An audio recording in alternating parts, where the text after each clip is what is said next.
Hello and welcome to Cavs Daily, your one-stop shop for everything Cavs related with the authority of Cavs basketball. Your host, Paul Williams, back with another banger for you guys today. Appreciate you being here with me.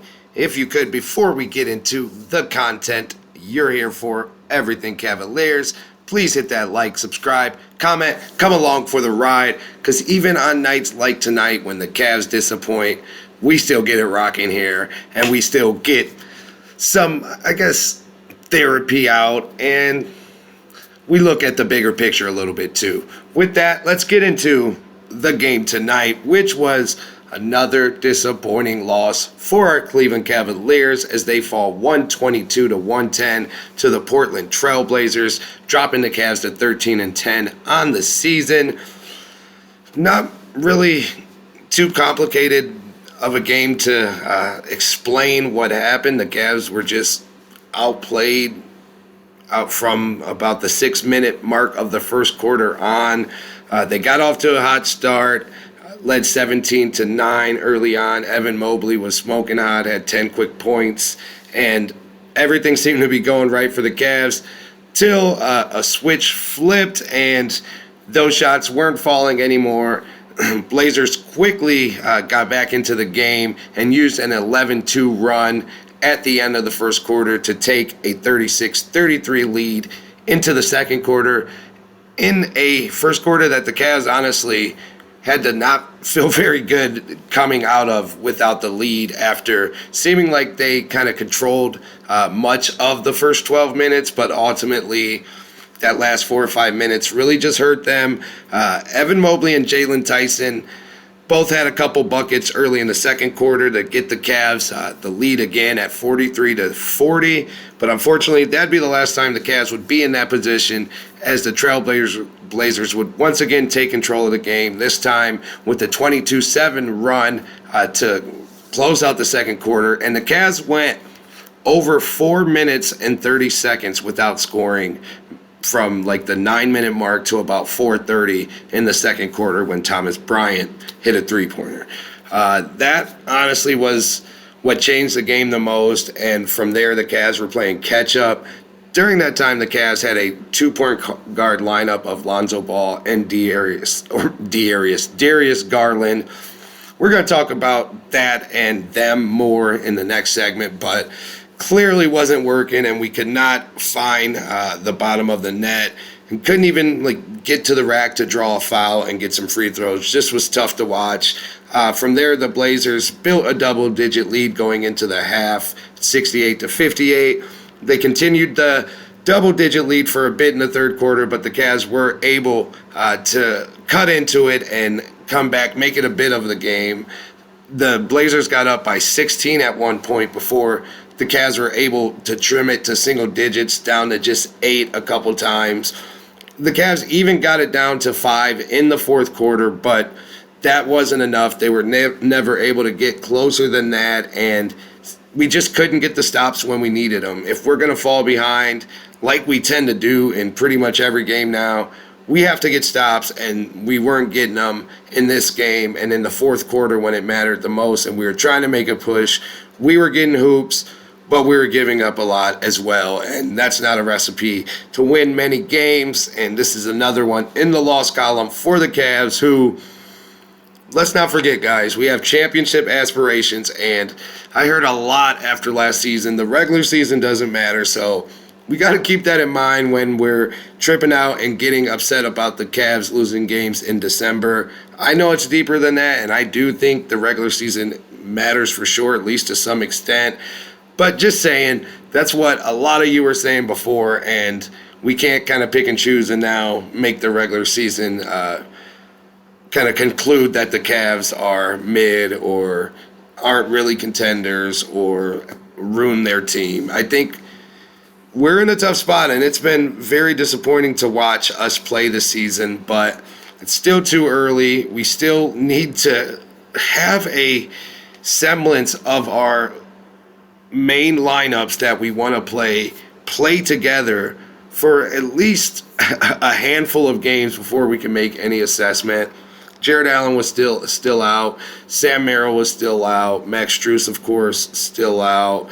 And it's just tough when you have so many guys in and out the lineup. No excuses, though. They still need to play better, and it is frustrating to watch. They once again, all the same things that we have to talk about every time after every loss. They were out-rebounded, out-physicaled. I mean, both offensively and defensively, they were out-rebounded. In total, the Blazers had 54 rebounds to just 45 for the Cavs. Cavs also let another team shoot nearly 40 free throws. That is happening way too much. The Trailblazers shot 39 free throws tonight.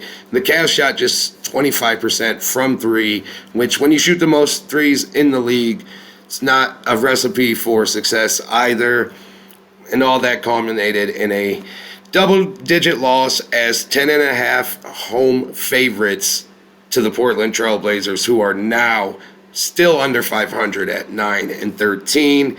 The Blazers were led by Denny Avdija. He had 27 points, 8 rebounds, and 7 assists. He's really kind of broke out this year, and he had a good year last year, and before that he showed signs with the Wizards, but he's really coming into his own. I don't love watching him play personally. I think he plays like kind of clunky and forced basketball, but he's getting it done, and he's filling up the stat sheet nearly every night. And the Cavs didn't really have an answer for him either. He did most of his damage getting to the free throw line, honestly. He had 16 points from the line, but Cavs have to be more disciplined, which we're going to talk about, and they just weren't tonight. The Cavs were led again by Donovan Mitchell, who had 33 points, this time on 12 of 26 shooting, so not as efficient, just 3 of 13 from the three-point land. And I'm not loving Donovan Mitchell having so many games where he's putting up 25, 26, 27 shots this early in the season. Kind of is what it is. We need it with how we're playing. Evan Mobley, again, played well, and I think he's really starting to turn a corner offensively and consistently contribute. It has coincided with Allen being out, so we'll see if he can keep it up. But he had 23 points on 8 of 14 shooting, knocked down 3 3-pointers. Once again had double-digit assists with 10 and had 5 assists as he's becoming a facilitator for real. Like, he's consistently giving us 5-6 assists in numerous games. He also had 5 blocks and 2 steals. So just a monster game for Evan Mobley. And these are a type of games that has people thinking he can be a top 5 player, a unicorn, a possible MVP type of player. Jalen Tyson again balled out in the starting lineup. In 33 minutes, he had 14 points, had 7 rebounds as well as 2 assists. DeAndre Hunter and the rest of the starters, which is just Darius Garland, did not play well. Hunter had 10 points on 3 of 9, 0 of 3 from three-point land, and Darius Garland, which is 6 points, 1 of 8 shooting. Thomas Bryant in 13 minutes had 14 points for us, 3 of 4 shooting from three-point land. He was really the one bright spot on the bench tonight. Back to, though, the point guard play, because coming into the season, I thought we had, if not the best, one of the best point guard rotations in the league, with Darius Garland starting, Lonzo Ball coming off the bench, Craig Porter behind him, Tyrese Proctor behind him, and the latter two, Proctor and Porter especially, has been great. Proctor has been fine. But Lonzo and Darius have been struggling for the most part, and it's not just tonight, but we do got to talk about tonight just a little bit, because those two combined tonight for 3 for 22 from the field, 2 of 16 from three-point land. Just, I mean, you can't have that from your main 2 point guards. Like I said, they were playing together a decent chunk, which was a little weird to me. I mean, it didn't really hurt anything in the long run, but I don't know if it helped either. And Lonzo Ball just isn't looking comfortable offensively. Defensively, he's been fine. I don't know if he's had quite the impact we would want, but he's been solid for the most part. He just, I mean, his shot is not there. He looks uncomfortable and forced a lot of the time. Like, he doesn't really want to be taking the shot. He just does it because he's open.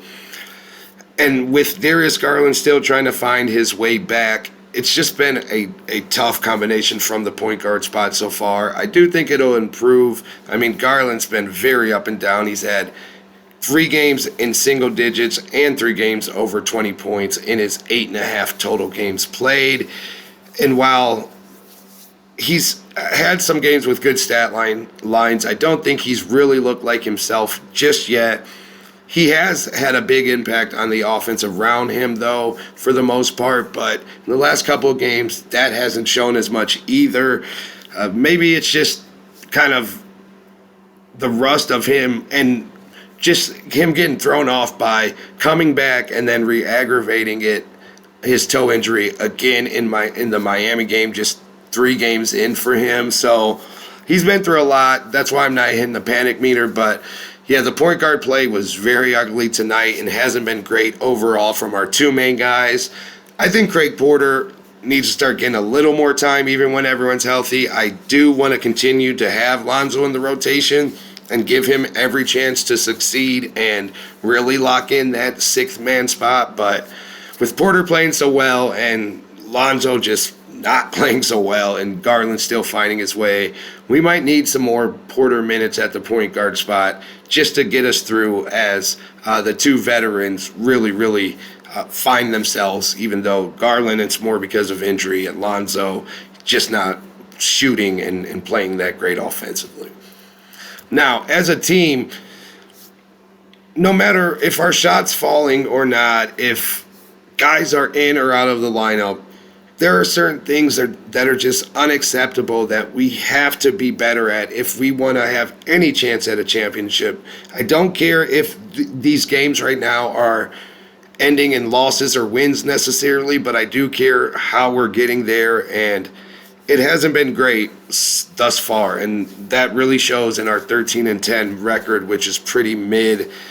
The rebounding, we have the personnel to rebound. I don't care what anyone says. There's no excuses for these guys to struggle so much rebounding and give the opponent so many second chance opportunities with offensive rebounds. We just have to get to our guy, box out, and want to go get the rebound. It's a want-to thing, and we're just not there consistently enough yet.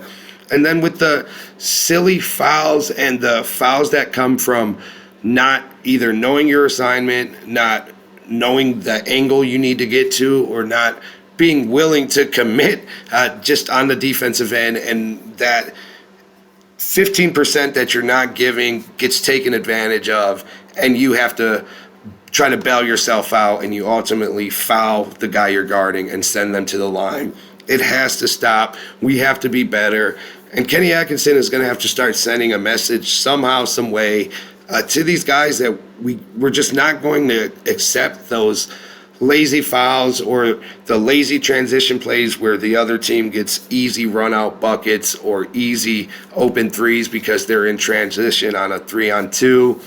That shit has to be cleaned up. We are better than that, and we have excuses when it comes to some things because of like injuries or us really getting comfortable playing with some new faces. But those things, the lazy fouls, the sloppy, unorganized offense and defense, and not getting back on on the defensive end after an offensive possession, we just have to fix that, and it has to happen soon. So please, Kenny Atkinson, get on these guys and, I don't know, bench someone if you have to, just to make a point. It doesn't have to be anything drastic, but we just really have to get back to the fundamentals and just be better, and also box out your man and rebound the freaking basketball. Now, with kind of the topic we just talked about and discipline being a problem and the Cavs underachieving, obviously, and some guys just not looking comfortable right now, and a lot of guys kind of just not looking locked in, or at least locked in consistently enough. Do the Cavs need to bench someone or send someone out, make a trade, put out a rumor, do something? Do the Cavs need a shakeup, or do we just need more time to mesh? Personally, I don't think we're in shakeup territory yet. I know when you have the type of expectations the Cavs do have this season, things can heat up fast when you're not showing or playing the way that people expect you to play. But I still think 23 games into the season is too early to really hit a panic button. I'm not saying we shouldn't look at making a trade down the road or before the trade deadline, but just not saying we should do it because of the start we've had so far or because of some of the problems we have so far. If we need to shake up the lineup, maybe when we have everyone back, and I don't know, give Jared Allen a couple games when he gets back with the normal starting lineup, but if he's not bringing that energy or we're still having some of the same problems we've been having, maybe try a different starting lineup. I think that would be pretty drastic for this team who has had their core four locked in now for so long as staples of that starting lineup. And I'm not there yet. I'm just saying if there was going to be a shakeup, it'd probably be more like that before some drastic desperation trade. I think we have to get through this month first, get through Christmas game, and then the little West Coast road trip we have to end the year. Let's reassess then. It sounded like Max Scherzer could be coming back around that time too, so let's get to that point in the season, reassess. Let's watch these next few weeks very closely, see if guys are showing signs of turning things around just as a team overall. And if we're not, if it's still the same old song and dance as it is right now in another month, then yeah, we might have to really be talking about making some sort of trade or some sort of change that is a lot more drastic than we expected to be seriously considering before the season started. And if that's Giannis, or disclaimer, no matter how good we're playing or what's going on, I don't care if we win the next 20 games. If Giannis does officially come available, Cavs, you better be on that phone trying to make something happen. With guys like Jalen Tyson, Sam Merrill, even Tyrese Proctor showing so well so far this season, we have a lot more pieces than we thought we would have for a big trade coming into the season. So let's see what could happen. I mean, we have the ammo, and I think we have the front office to pull off a shocker. And if we could realistically put Giannis around Donovan Mitchell and Evan Mobley, we'll have solid pieces around them left over no matter what. And I promise you that's a championship. No matter, unless two of them get injured, that's a championship. Mark it down, put it in the book. Man, pipe dream still, because a trade of that magnitude, even with rumors, it's tough to make happen, and it rarely does happen, but sometimes it does. So let's just keep our fingers crossed on that. And with that, we're out of here for tonight. If you're still here with me, appreciate you guys rocking with me till the end. Come back tomorrow for another banger. And don't worry, the Cavs are going to be all right. Keep the faith. I'll see you guys tomorrow.